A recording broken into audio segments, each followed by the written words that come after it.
Discussing approach to an infant with perinatal asphyxia. So these will be the objectives of this presentation. So perinatal asphyxia accounts for it is the third most common cause of mortality in neonates. So what are the other causes of? I will ask questions in between. So what are the three commonest causes of neonatal mortality? Anyone? Prematurity, second, sepsis, third asphyxia. So, and there is no fixed definition of perinatal asphyxia. So, as per WHO, it is defined as failure to start breathing, initiate breathing. NNPD definition is moderate asphyxia, defined as F-gas less than 4 to 6 at 1 minute and severe as 0 to 3 at 1 minute of age. So, these definitions are very sensitive. So, it is mainly to pick up cases and initiate resuscitation.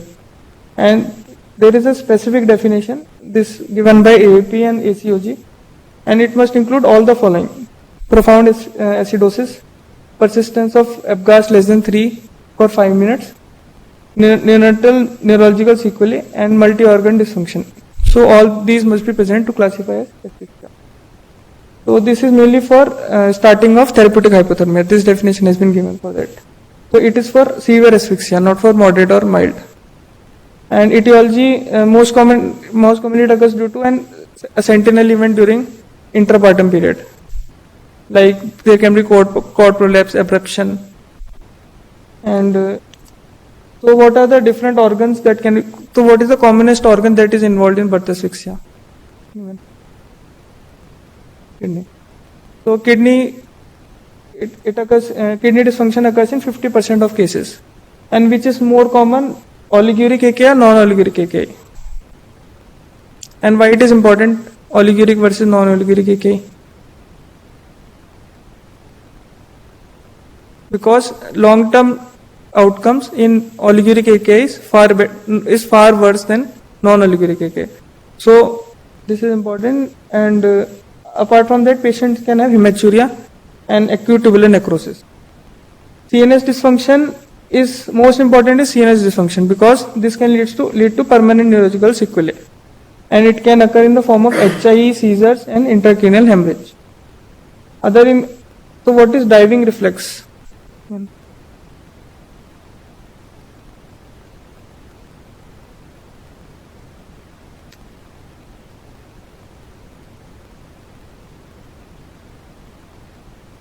So gut is essential or non-essential? So essential organs are adrenal, brain, and heart. So there is redistribution of blood to other non-vital organs. So this causes injury in other organs, like there can be lung dysfunction that can present as respiratory distress. So why is there, what is the pathogenesis of asphyxia-induced lung injury? Anyone? How does it cause lung injury, asphyxia? So most important is it causes secondary surfactant deficiency. And apart from that, there can be pulmonary hypertension and delayed adaptation, delayed clearance of lung fluid. And cardiac, it can cause cardiac dysfunction, valvular dysfunction, and rhythm abnormalities, which can present as shock and seizure. Hepatic injury, elevation of transaminases, and there can be NEC, term NEC. Other organs like hematological patients can have hematological abnormalities like thrombocytopenia and coagulation abnormalities. So why does thrombocytopenia occur in HIE, birth asphyxia? Is it production defect or consumption? So it is both. There is consumption also and decreased production. And coagulation abnormalities are due to DIC. And there can be metabolic acidosis, hypoglycemia, hypocalcemia, and hyponatremia. So it is important that we understand that there are two phases of brain injury in HI. So there is, after an insult, immediately there is cell necrosis, and then there is reperfusion, and there is a latent phase of 6 to 24 hours, 6 hours to 24 hours. After that, there is apoptotic cell death due to reperfusion and free radical injury. So we have a window of 6 to 24 hours to improve the outcomes. So during this time, there is we should concentrate on supportive management, and there is definite role of therapeutic hypothermia. So prevention steps include assessment of high risk pregnancy and close follow-up, antenatal surveillance and intrapartum fetal surveillance.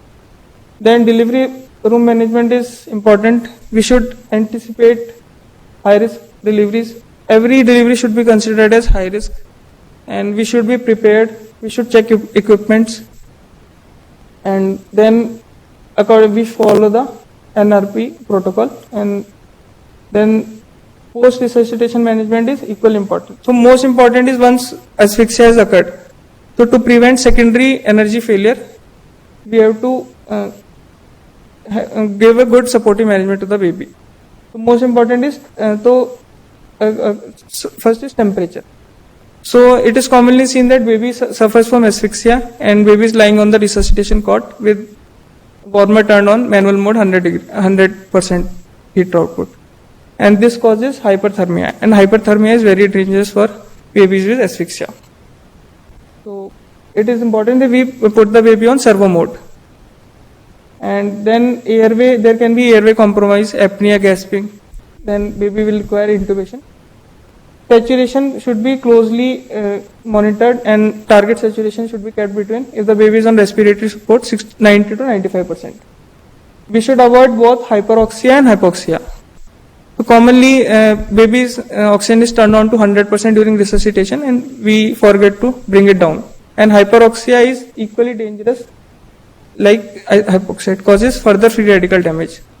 So hyperoxia and hypoxia both should be avoided.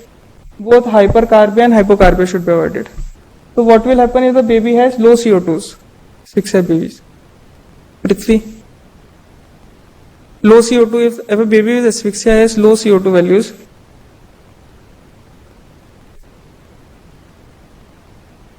it will cause vasoconstriction, further decreasing the perfusion. And what will happen if there is hypercarbia? So it will cause increased ICP and there is increased risk of hemorrhage. So avoid both hyperoxia, hypoxia, and avoid both hypercarbia and hypocarbia. Then circulatory parameters should be closely monitored, and if there are features of shock, then NS bolus should be given, followed by inotropic support if required. What is the inotrope of choice in patient with asphyxia? So there is predominantly cardiac dysfunction.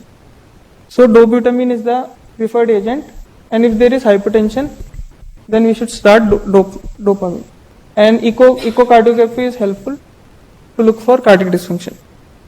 And we should avoid fluctuations in BP, because in patient with asphyxia there is the cerebral circulation is pressure passive. So any change in blood pressure will lead to a change in cerebral perfusion pressure. So we should avoid wide fluctuations in BP, and ideally patient should be on invasive BP monitoring. Both hyperglycemia and hypoglycemia can occur in patients with asphyxia, and both are dangerous for brain. So sugar should be maintained in normal range. Hematocrit should be maintained in normal range, and control of seizures is important. We should treat both electrical seizures and clinical seizures. If there are ongoing seizures, then it will further compromise the brain. And drug of choice remains phenobarbital. And patients can have hypocalcemia. So how does hypocalcemia occur in patients with asphyxia? Anyone?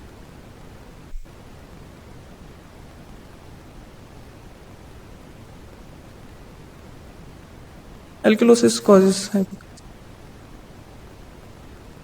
So it is due to tissue destruction, there is deposition of calcium and it causes hypocalcemia. So ionized calcium, monitoring of ionized calcium is important. It should be maintained in a normal range. And then there is organ oriented management. So every patient should be staged for HI. So there are 3 staging. We can use any one of the staging. And there is modified Sarna staging that has 6 criteria. Then Levine staging, that is simpler and it can be applied in preterm babies. And then there is Thompson score, which is objective. So the benefit is we can monitor the scoring and we can look for improvement or worsening. Then there is role of brain imaging. Cranial ultrasound should be done to look for intracranial hemorrhage. And MRI. So what is the ideal time of doing MRI in a patient with birth asphyxia? Anyone?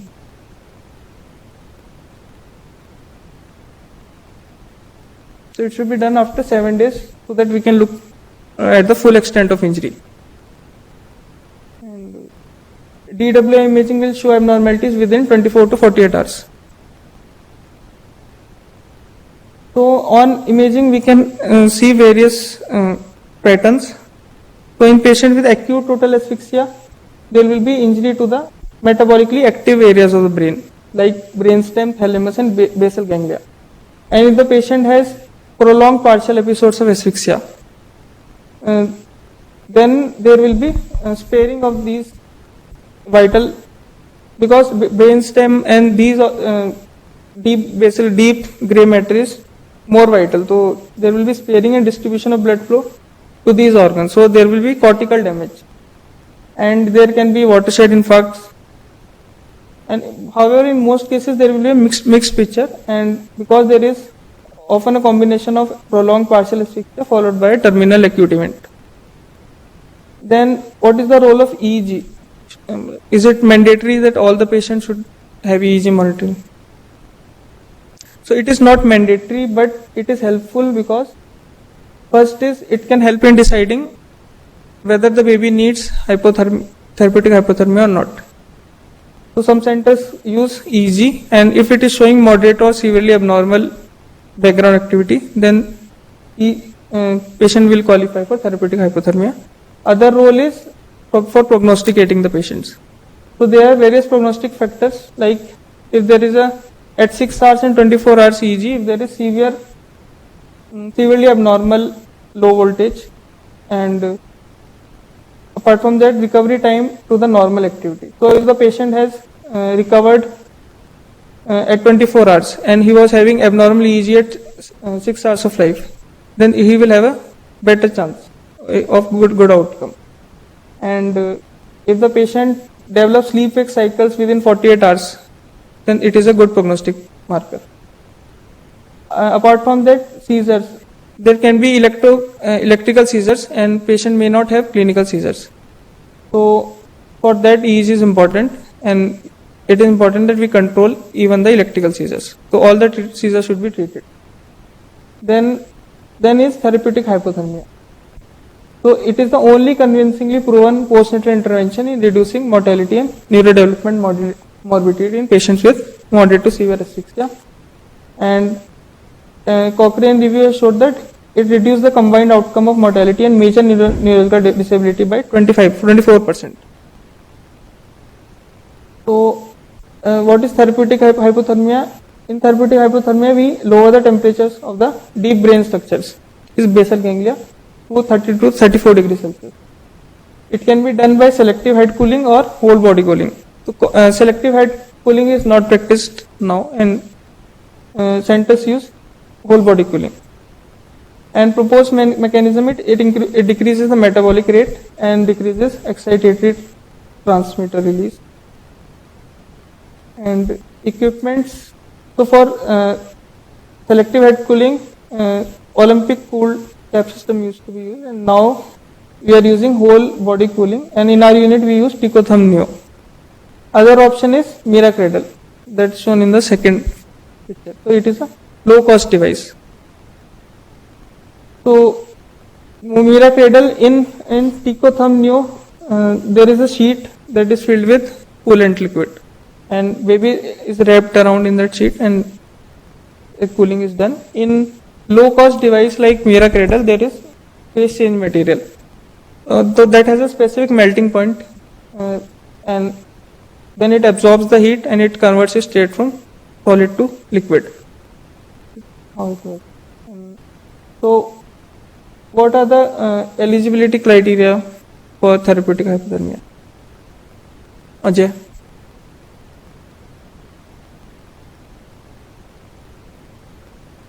Encephalopathy. Gestation more than 36 weeks.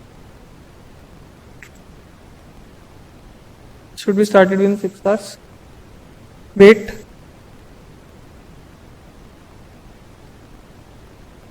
Any weight criteria? Apgars. So these are the criteria. So it should be started according to NNF guidelines. Gestational age more than 36 weeks, less than 6 hours of age, and they should fulfill all these criteria. pH less than 7, or cord pH or blood gas done within 1 hour of life. pH less than 7, base deficit more than 16, Apgars less than 5 or 10 minutes, or baby receiving at least 10 minutes of PPV, and history of acute perinatal insult. So there should not be chronic hypoxia. It is acute perinatal insult like placental abruption, uterine rupture, or cord prolapse. And clinically there should be evidence of moderate to severe encephalopathy. So there are certain contraindications like gestational age less than 36 weeks, postnatal age more than 6 hours, then there is not much benefit, and presence of lethal congenital anomalies, and coagulopathy with active bleeding, and patient with severe PPHN and severe resistant shock. So there are 3 phases in cooling. So there is an induction phase in which we rapidly cool the patient to 33.5 degrees Celsius in 30 minutes. Then there is a maintenance phase. In that we maintain the temperature at in this range for 72 hours. Then there is a phase of slow rewarming, and rewarming should always be slow. Any reason why should, if we do a rapid rewarming, what will happen? So there is high chance of seizures and hypotension due to vasodilation. So it should not be more than 0.5 degree per hour. Then any patient on therapeutic hypothermia should be closely monitored for vitals, Thompson scoring, blood sugars, daily CBCs, RFTs, daily 24-hour coagulation profile. Then ultrasound continuous baby should be on continuous EEG monitoring. And this is the monitoring sheet which we use in our unit. Then patient should be given a sedative agent because patient can have pain and shivering, and it will compromise the cerebral brain. So morphine can be given, and patient should be started on enteral feeds, at least minimal enteral feeds, and the patients can have thrombocytopenia, and our target should be platelet count of more than 1 lakh, and anticonvulsants for control of seizures. So outcome of HI, so nearly all the patients with stage 1 encephalopathy have no CNS sequelae or no death, and all the patients with stage 3 HI have either CNS sequelae or death. And in stage 2, 20 to 40% patients have sequelae and 5% have death. So the most benefit of therapeutic hypothermia is for patient with stage 2 encephalopathy. And there are various predictors of mortality and neurological morbidity like abnormal neurological examination persisting at day 7 of life, abnormal EEG, and abnormal MRI. So there are various scores also on MRI, for which there is increased mortality, increased poor outcome with increasing scores. And apart from that, because it is a multi-organ dysfunction, so for renal there should be organ-oriented management. So there can be, so what are the causes of hyponatremia in a patient with HI? So there can be SIDH, there can be renal failure, and so fluid restriction, patient should not be having, initially there was a role of fluid restriction for decreasing cerebral edema, but now it is that patient should be kept on day appropriate fluid and closely monitored for sodium, weight, and if the patient is having hyponatremia, then only there should be, or renal failure, then only there should be a role of fluid restriction. And for cardiac, patient should be monitored for signs of shock, and cardiac biomarkers like CKMB be done, and echo-guided management of shock. So take-home messages, Birth asphyxia is still a common cause of mortality, and prevention is always better than cure. So we should focus on supportive management, avoid hyperthermia, avoid hyperoxia, hypoxia. Good sugar should be maintained in normal range, and it is important TH should be started. This 6 hours period is very important, and it should not be TH should not be delayed. And neonates should be kept on long-term follow-ups to recognize problems and early intervention.